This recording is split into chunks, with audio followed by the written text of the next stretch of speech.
We are at the Cooperative Extension Service office with Jessica Strickland. Hey. Hey, how are you doing? I'm doing good. How are you doing? Good. That's great. Yes. That's great. All right, you see all this behind us here. These are boxes. Yes, yep. In fact, beds. They look like kits. Are these kits? They are. They're raised bed kits that we've ordered. Raised beds. All right. Yes. All right. Tell us, what is a raised bed? A raised bed this became very popular with vegetable gardening the past several years, but it's where we're raising, just like it says, raising the bed up some. A lot of people do it for if they have poor soils or poor sites that just don't drain well, or slopes and so forth. And the raised beds raise it up somewhere. You can add soil to it and have a better situation than maybe the existing soil. In a lot of cases. You can go to one of the stores, a gardening store, and pick up some good soil. Yes. And put that good soil in the box. That's correct. Yeah. So it doesn't. Are these ready? They're getting close to ready. They probably need a little more soil in them, but we're getting close to ready with them. I was going to say, yeah, they probably look like they could use some more. Yeah, but we're starting to set those up. These were kits with had cedar wood, and they had where you just simply screwed the corners in and so forth, and had some enforcements in it, and otherwise that was pretty easy to put together. You said there's cedar. Is cedar one of the better choices of wood? It can be. It's going to cost a little more, but it's going to be better as far as a little bit of pest and insect and rot resistance. More resistant to insects and pests and that sort of thing. And rot, like you say. It's not affected as badly as some of the other woods. That's right. Yes. So cedar's your choice, and these kits are available where? This was something we'd order online through a garden supply store. A lot of people with raised beds, you can be very creative. You can make up your own. There's a lot of different ways to do that. You can get your own lumber and make your own boxes and cut some of the cost out. I've seen people use cinder blocks to make their raised beds, and they even plant inside the blocks the little holes in the blocks. Right. There's several different ways like that people can make up their own raised beds. Right. Okay. So you just get some lumber and kind of nail them together? Yes. And it doesn't have to be cedar, but cedar lasts a little longer. No, it doesn't have to be. Some people, sometimes we get a question about using pressure-treated wood, concern about arsenic being in it. Yeah. And arsenic's no longer in pressure-treated wood that you buy now. That kind of phased out in the early 2000s. But if you're using old pressure-treated lumber, then you might be a little cautious there. If you bought it before 2000. Yeah, even old railroad ties can work good. You want to use the old ones because the creosote on them, if that's fresh and it's a new railroad tie, that can burn a plant that's touching it. So you do want to use older railroad ties if you use those. But there's a lot of options for creating a raised bed. Okay, and you can also get railroad ties at some of these garden stores, can't you? Yes, right. Yes, you can. Okay, so garden stores, lumber supply houses, big box stores. Yeah, and then some of these garden supply places have kits ready to go and so forth. So there's a lot of options there, as to how much money you're wanting to put into it.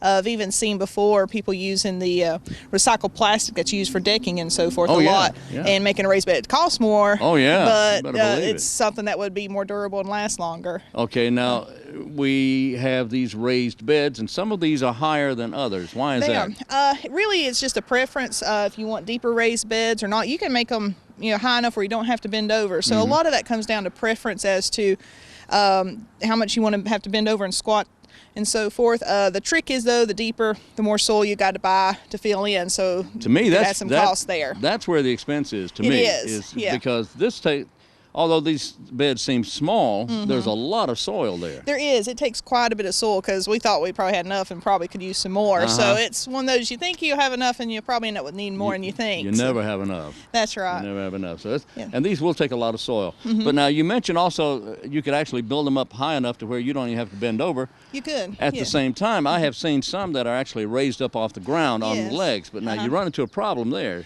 You got to make sure you have drainage. That's your big thing. If you're going to have it where it's more of a stand and you need to make sure you have drainage. But that's great for especially being more accessible for people in wheelchairs and so forth. Accessibility is really great with a lot of those. Just got to make sure on the drainage part that you got that covered. Make sure you have plenty of drainage and make sure it doesn't dry out. Yes, exactly. Because if it's raised, it will dry out. Oh, yes, yeah. And a lot of times with raised beds, we find that the soil temperature it gets warmer quicker in the spring than in your ground. That's a benefit. Soil choices, A lot of times we recommend a combination of topsoil and compost. We've added some potting soil in here too. That's an option.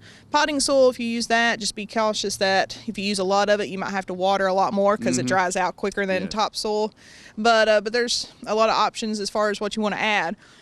Sometimes people ask about using 100% compost because compost is a great material, but it's a soil amendment. We still recommend adding some soil because you need that soil structure for the plant support and so forth. So a good mixture of compost and soil together is good. So we're talking about soil, not dirt. Yes, soil. Not dirt. Talking about soil. Yeah. Okay, and you know what? We need to do a program. We need to do a program on the differences between topsoil and compost and dirt and all this other stuff. Yep, that would be good. We'll do a show about that. That'll be a good one. Okay, now tell me, what are some good plants to go into a raised bed? Really, you got a lot of options. Most people go for vegetables, and that's what we're going to go for here, but people incorporate some flowers and so forth into their raised beds also. But we're going to go for vegetables here. Since we're past April 15th, we're in warmer weather. We're looking at our warm season vegetables, so we're going to add tomatoes, peppers, those types of warm season vegetables. April 15th being the average last day That's of frost. Right. Yes. Here in Wayne County. Yes. Okay, so we're looking at veggies we can grow now, but now veggies sometimes you want to be careful not put them too close together. Is that right? Yeah, you do want to be careful. Some of them. One thing you want to be cautious of is setting up a little bit of a crop rotation. Some of these vegetables are in the same family where they have the same pest problems. Tomatoes and peppers are a good example that they can end up with the same problems. So having them all together possibly could allow if an insect gets in, that it's got the open door to feed on all those plants and not have to go very far. So spreading them out, splitting them up a little bit helps, with some pest control problems. But crop rotation, make a little bit of a diagram, a simple drawing to point out where your plants, where you put them one year, so the next year you can go back and say, hey, I need to move these around and have some rotation going on. Okay, now when you say that tomatoes and peppers are in the same family, that's the same as tobacco, isn't that the same family? It is, yeah. So, interesting. Yeah, and we've got, at our office, we've got a vegetable planting guide as to when to plant vegetables in Wayne County, and at the very end, last page of that guide, we have what vegetables are in what family. So then you can look and say, okay, these are all in the same family, so I need to move them around and spread them out. But now, is it okay to put tomatoes and peppers in the same box one year? It is. Okay, so you do that 1 year. Yeah. And then move them to another box next year. And you can move them into another box next year. Okay. And that kind of helps with some disease, pest problems, insect problems too. So how often do you water? Do you water the same as you normally water in a box like this? Pretty much whenever we've had a lack of rain, looking about 1 inch of rain per week that you'll need to water. Make sure it's close to a water source. We have a spigot close by, so it's going to make it very easy to run a water hose and water these plants. But make sure you're close to some water source. People even get creative and add a spigot to the corner of their raised bed or incorporate soaker hoses or drip tubes as an irrigation source. Okay. What about placement? How close should you be to a building, and how much sun do you need? You need full sun. You need at least 6 hours of sun minimum. So you need full sun. As far as how close, just think about more of the shade, probably what kind of shade's cast on it could have an effect. But as far as vegetables, usually, close to the house might not be too much of an issue. As far as the sizes of the raised beds, usually it's recommended to have them about 3 to 4 feet wide and not any wider, because you think about, you don't want to have to step in these beds. You want to be able to reach the middle from the outside. So don't make them too wide and then you can't reach the middle without getting in the box. Make them as long as you want, though. You can make them as long as you want. Probably the one thing with the length is the longer you make it, the longer you've got to walk around to get to the other side. So a lot of people like to split them up so they can weave in and out around the boxes. Okay. All right, so no wider rather than halfway. You want to be able to reach halfway That's right. in there. Okay.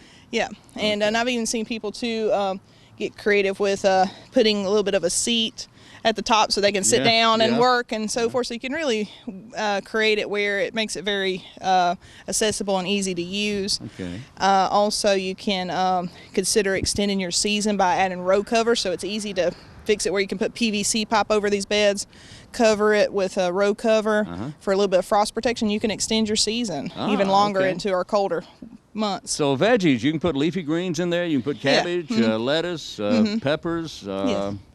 Okra. Yeah, you could. Oh, I love okra. Yeah. Yep. Okay. Yeah. Anything like that. Yes, you All right, can. and don't get too close to the house because of shade issues, and don't get. Make sure you're close to a water source, and you want full sun. Yeah, want full sun. And you want it about.